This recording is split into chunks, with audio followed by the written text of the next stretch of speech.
Are you feeling all burnt out because you've been trying to succeed as an entrepreneur, but you've not been able to make it as one, or almost worse? Were you actually successful as an entrepreneur in the past, and then due to a combination of facts and circumstances, your business is now no longer successful or as successful as it once was? Well, then this video is for you. And if you stick around until the end, I've got a real useful piece of leverage that you can use on yourself to stay motivated the next time you're tempted to throw in the towel on being an entrepreneur.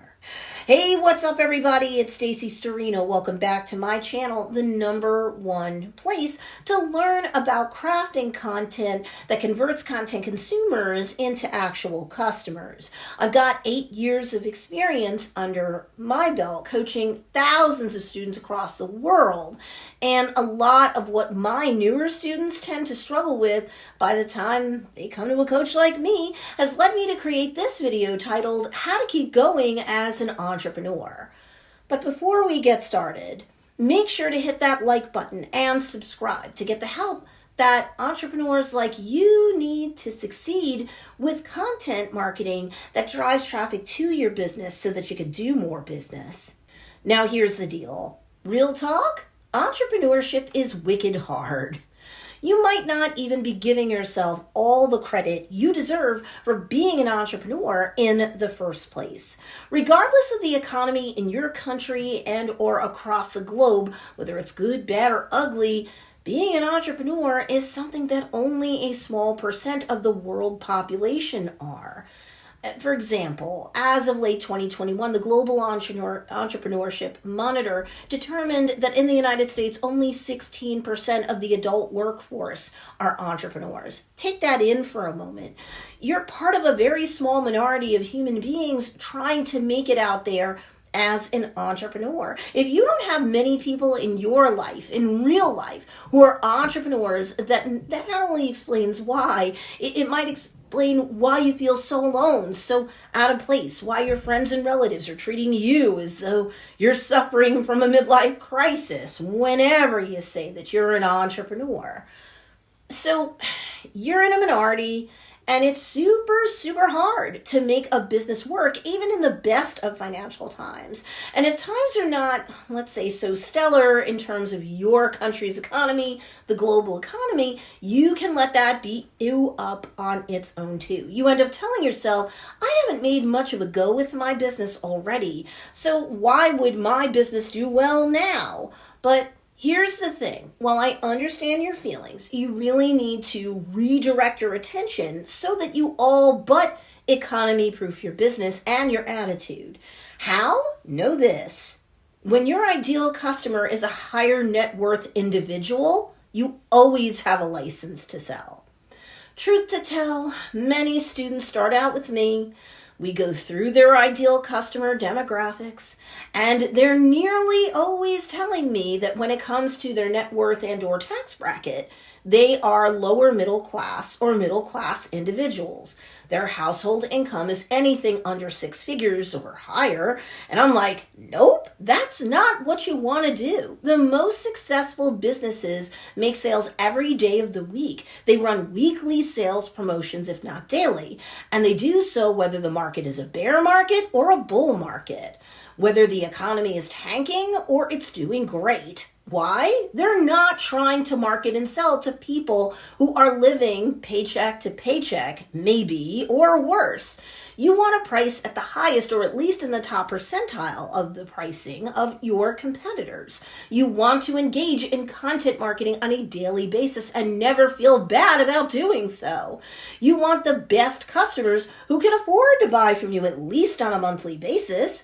Who's going to do that? People whose household incomes and or net worth puts them at upper middle class and above. People who will have disposable income and aren't sweating it that the price of meat has skyrocketed or that gas costs 40% more than it did this time last year. I'm not saying they have to be pleased about it, but they're gonna keep living their lives and buying what they need and even what they want but don't need for survival because they still have disposable income, because that is their situation. They're not mortally wounded if you send them an email with a coupon code in it, or if you post something on social media reminding them that you've got a site-wide sale going on, on your website. Do not tuck your tail between your legs. Do make sure that you're out there with content marketing that your ideal customer will discover and search. Have suggested to them by the platform algorithms where they hang out, so that they discover your business, you remain top of mind, and when they're ready, they'll buy your goods every month for themselves and for those that they know and or love for their gifts, their birthdays, their life event gifts, their holiday gifts. Do not let things get you down. Keep going, because after all, it's not about you anyway.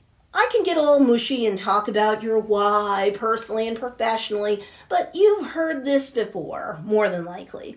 So yeah, use your why or reason for getting into business in the first place as a carrot to keep you going. But it's the stick of realizing that whatever business model you have and whatever goods, services, and or offerings you have for sale, you have a moral obligation to use your talents as an entrepreneur to help other people solve their problems and satisfy their desires.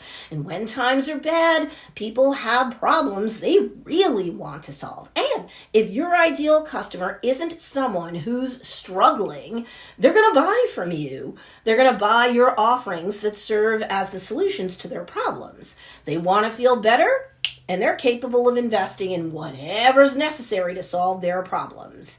If they have desires, they can satisfy their desires by virtue of your talents, your offerings, and the crazier life is, the more they're going to double down and buy your offerings for themselves and even for others as gifts. You don't have to focus on lack, my mature entrepreneur. You focus on abundance. You expect abundance, and your offerings are out there for those who are ready, willing, and able to accept and purchase so that they can channel abundance into their lives and or increase the abundance they're already enjoying. So now I want to hear from you.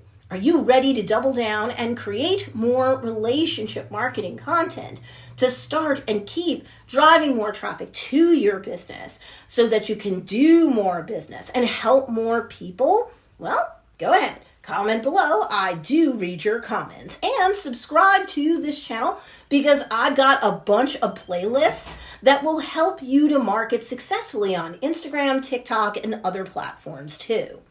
And if you want more help in terms of distinguishing yourself from the crowd and increasing your trustworthiness in the eyes of your niche, I actually have a freebie for you to pick up called 10 Reasons Why You're Viewed as a Fake Guru and How to Gain Credibility and Customers Instead.